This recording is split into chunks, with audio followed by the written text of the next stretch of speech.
নমস্কার, big news বাংলায় আপনাদের সকলকে স্বাগত। আমি দীপ। শুরু করছি আজকের বিশেষ অনুষ্ঠান।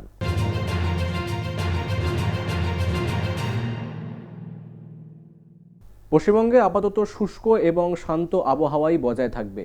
উত্তরের পার্বত্য অঞ্চলে তাপমাত্রার পারদ খানিকটা নামলেও দক্ষিণবঙ্গ এবং কলকাতা সহ যে বিস্তীর্ণ দক্ষিণবঙ্গের জেলাগুলি রয়েছে সেখানে সামান্য রাতের দিকে ঠান্ডার সম্ভাবনা থাকলেও দিনের বেলায় রৌদ্রোজ্জ্বল এবং শুষ্ক আবহাওয়াই বজায় থাকবে।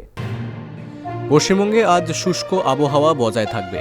রাজ্যের তাপমাত্রা আগামী কয়েকদিনে খুব বেশি পরিবর্তন হবে না, তবে কিছু অঞ্চলে শীতের আমেজ থাকছে। আজ কলকাতায় সর্বোচ্চ তাপমাত্রা 27.5 ডিগ্রি সেলসিয়াস এবং সর্বনিম্ন তাপমাত্রা 16.4 ডিগ্রি সেলসিয়াসের আশেপাশে থাকতে পারে। দিনের বেলায় মনোরম আবছা রোদ থাকবে বলেই আশা করা হচ্ছে। ভোরের দিকে দক্ষিণবঙ্গের প্রায় সব জেলাতেই হালকা কুয়াশা দেখা যেতে পারে। উপকূলীয় এলাকায় কুয়াশা আরও ঘন হতে পারে। আপাতত রাজ্যে বৃষ্টির কোনো সম্ভাবনা নেই। কলকাতায় সর্বনিম্ন তাপমাত্রা আগামী কয়েকদিনে 16 থেকে 18 ডিগ্রি সেলসিয়াসের মধ্যেই ঘোরাফেরা করবে। ডিসেম্বরে প্রথম সপ্তাহ থেকে শীতের আমেজ বাড়তে পারে। উত্তরবঙ্গেও শীতের দাপট বজায় থাকবে। দার্জিলিংয়ে সর্বনিম্ন তাপমাত্রা 6 ডিগ্রি এবং কালিম্পংয়ে 12 থেকে 13 ডিগ্রি সেলসিয়াসের আশেপাশেই রয়েছে। উত্তরবঙ্গের বাকি জেলাগুলিতে তাপমাত্রা 14 থেকে 15 ডিগ্রি সেলসিয়াসের মধ্যে থাকতে পারে, যা এই সময়ের জন্য স্বাভাবিক। দক্ষিণ পশ্চিম বঙ্গোপসাগর এবং সংলগ্ন শ্রীলঙ্কা উপকূলে তৈরি হওয়া নিম্নচাপটি ঘনীভূত হয়ে ঘূর্ণিঝড় দেতোয়াতে পরিণত হয়েছে। এটি উত্তর থেকে উত্তর পশ্চিম দিকে তামিলনাড়ু পন্ডিচেরি উপকূলের দিকে এগোবে। তবে এখনই বাংলার উপকূলে এর কোনো বড় প্রভাব পড়ার সম্ভাবনা নেই বলেই আবহাওয়া দফতর জানিয়েছে। রাজ্যে বর্তমানে শীতের অনুকূল পরিবেশ রয়েছে এবং আগামী কয়েকদিন শুষ্ক ও শান্ত আবহাওয়া বজায় থাকবে। Bureau report, big news Bangla. Voter তালিকা সংশোধে তৃণমূলের তৎপরতা। অভিষেক বন্দ্যোপাধ্যায়ের নির্দেশে আলিপুরদুয়ারের বিভিন্ন এলাকা পরিদর্শন করতে এলেন জেলা পরিষদের সহসভাপতি মনোরঞ্জন দে। তৃণমূল কংগ্রেসের সর্বভারতীয় সভাপতি অভিষেক ব্যানার্জির নির্দেশের পরে আলিপুরদুয়ার জেলার তপসিখাতা এলাকায় স্পেশাল ইন্টেন্সিভ রিভিশনের কাজ পরিদর্শনে এলেন জেলা পরিষদের সহসভাধিপতি মনোরঞ্জন দে। রাজ্যে চলছে এসআইআর প্রক্রিয়া। ভোটার তালিকায় নাম সংযোজন ও বাদ দেওয়া নিয়ে সরগরম রাজ্য রাজনীতি। স্পেশাল ইন্টেন্সিভ রিভিশনের প্রক্রিয়ায় যেন কোনো ভারতীয় নাগরিকের নাম বাদ না যায়, সেই কারণে বিভিন্ন এলাকায় সহায়তা কেন্দ্র করে নাগরিকদের সাহায্য করছে তৃণমূল কংগ্রেসের বিএলওরা। তারই কাজ খতিয়ে দেখছেন মনোরঞ্জন দে। এটা আমরা গুরুত্ব সহকারে আমাদের পঞ্চায়েত সমিতি প্রধান, উপপ্রধান, আমাদের সক্রিয় কর্মী আর বিএলএ যে আছে তারা অক্লান্ত পরিশ্রম করছে, তাদের সঙ্গে যোগাযোগ রাখছি। আরও স্পিডে যেন কাজটা হয় তার জন্যই প্রত্যেকটা ক্যাম্প আমরা ভিজিট করছি, যারা জনপ্রতিনিধিরা আছে সেই কাজটাই করে যাচ্ছে। আমাদের মাননীয় সাংসদ, সর্বভারতীয় সাধারণ সম্পাদক তার নির্দেশ মতো আমরা কাজ করে যাচ্ছি। তাই আমাদের গুরু দায়িত্ব, যারা জনপ্রতিনিধি আছি, যারা দিদি সৈনিক কর্মী আছি, আমাদের কোনো ভোটার লিস্ট থেকে যেন কোনো মানুষের নাম বাদ না যায়।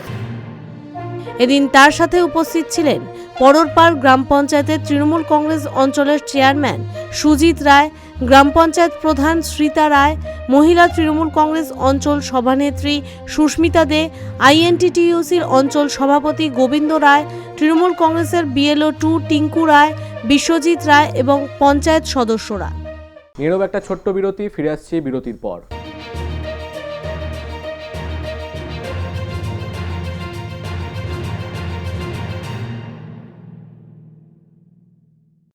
অশোকনগর কল্যাণগড় পৌরসভা। জনজীবন মসৃণ করতে আসুন। ব্যাধির সংক্রমণ রুখতে সবসময় সতর্ক হই। পৌর সম্পদকে আপন জ্ঞানে সমৃদ্ধ করি।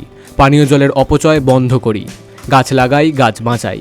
আমরা সবাই সক্রিয় হই, সহযোগী হই। ধন্যবাদ আনতে পৌরপ্রধান প্রবোধ সরকার, উপপৌরপ্রধান ধীমান রায়।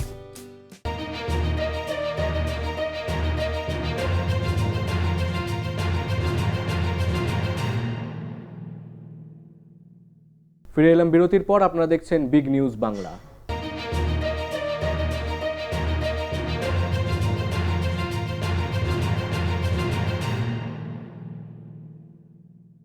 নদিয়ার বিট্টু বিশ্বাস, যার বয়স মাত্র 19 বছর, তিনি এক অবিশ্বাস্য কাণ্ড করে ফেলেছেন, কারণ তিনি মাত্র 38 দিনে লাদাখের উমলিংলা গিরিপথ, যার উচ্চতা প্রায় 19,024 ফিট, সেটি তিনি জয় করেছেন। মুরুটিয়া থানার প্রত্যন্ত এক গ্রামে মথুরাপুর, সেই গ্রামে 19 বছরের বয়সের এক যুবক বিট্টু, সে পৌঁছে গেল ভারতের পর্বতশৃঙ্গ উমিংলা পর্বতশৃঙ্গ, যার উচ্চতা 19,024 ফিট। সেখানে সে মোটরসাইকেল চালিয়ে ড্রাইভের মাধ্যমে সে পৌঁছে গিয়েছিল সেইখানে। অচেনাকে চেনার আর অজানাকে জানার চেষ্টা মানুষের সর্বদাই থাকে, আর সেই চেষ্টাকেই সফল করল নদিয়া জেলার মুরুটিয়া থানার অধীন মথুরাপুর গ্রামের বাসিন্দা বছর 19-এর বিট্টু বিশ্বাস। তিনি বাইক রাইড করে উমিংলা পর্বতে, যার উচ্চতা 19,024 ফিট। যেখানে পৌঁছে গেল বিট্টু, বাইক রাইড করা তার একটা নেশা, আর এই নেশাকেই তিনি জয় করেছিলেন মাত্র 38 দিনের ব্যবধানে। নদিয়ার করিমপুর থেকে তিনি যাত্রা শুরু করেছিলেন বাইকে। উমিংলা পর্বত হল ভারতের লাদাখের একটি পার্বত্য গিরিপথ। এটি বিশ্বের সর্বোচ্চ মোটরযান চলাচলের উপযোগী রাস্তার মধ্যে একটি। তাই মুরুটিয়াবাসী সবাই গর্বিত বিট্টুকে পেয়ে। আজ বিট্টুকে সংবর্ধনা দেওয়া হলো মুরুটিয়া থানার পক্ষ থেকে। মুরুটিয়া থানার ভারপ্রাপ্ত আধিকারিক নির্মল দত্ত এবং করিমপুরের সিআই সৌরভ বন্দ্যোপাধ্যায় তাকে সংবর্ধনা প্রদান করলেন থানাতে। তার হাতে তুলে দেওয়া হলো ফুল, মিষ্টি এবং ট্রফি। তার এই সাহসিকতাকে তারা কুর্নিশ জানিয়েছেন। নদিয়ার করিমপুর থেকে অর্ধেন্দু মালাকারের রিপোর্ট, বিগ নিউজ বাংলা। রান্নার তেল কি আপনি বারবার ব্যবহার করছেন? FSSAI এর তরফ থেকে জারি করা হয়েছে একটি বিশেষ নির্দেশিকা।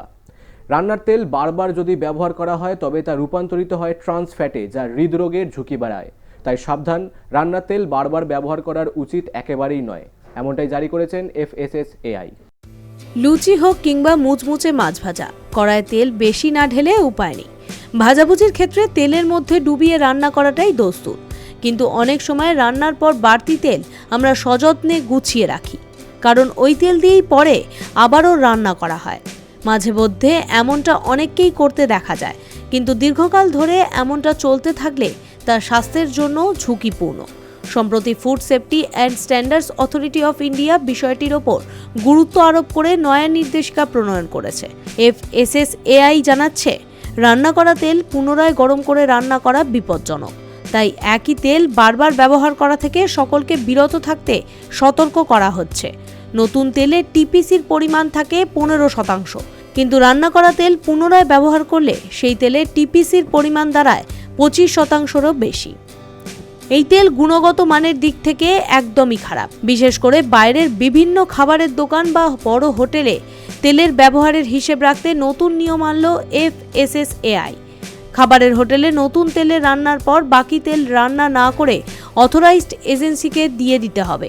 ফ্রাইংয়ের পর তেল ফিল্টার করে নেওয়া যায়।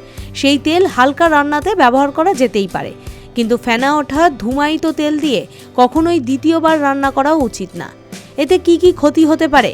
তেল একাধিকবার গরম হলে তার রাসায়নিক গঠনের পরিবর্তন ঘটে। শুধু তাই নয়, এতে তেলের গুণগত মানও নষ্ট হয়। তৈরি হয় ট্রান্স ফ্যাট এবং হাইড্রক্সি অ্যালডিহাইড। এই ধরনের তেল দিয়ে রান্না করা খাবার খেলে উচ্চ রক্তচাপ, কোলেস্টেরল, স্ট্রোক, পেটের সমস্যা প্রভৃতি রোগের ঝুঁকি বাড়ে। শুধু তাই নয়, হৃদরোগের ঝুঁকি পর্যন্ত বেড়ে যায় বহুগুণ।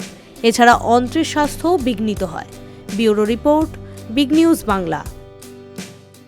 আজকের অনুষ্ঠান এখনকার মতো এই পর্যন্তই। চোখ রাখুন বিগ নিউজের পর্দায়।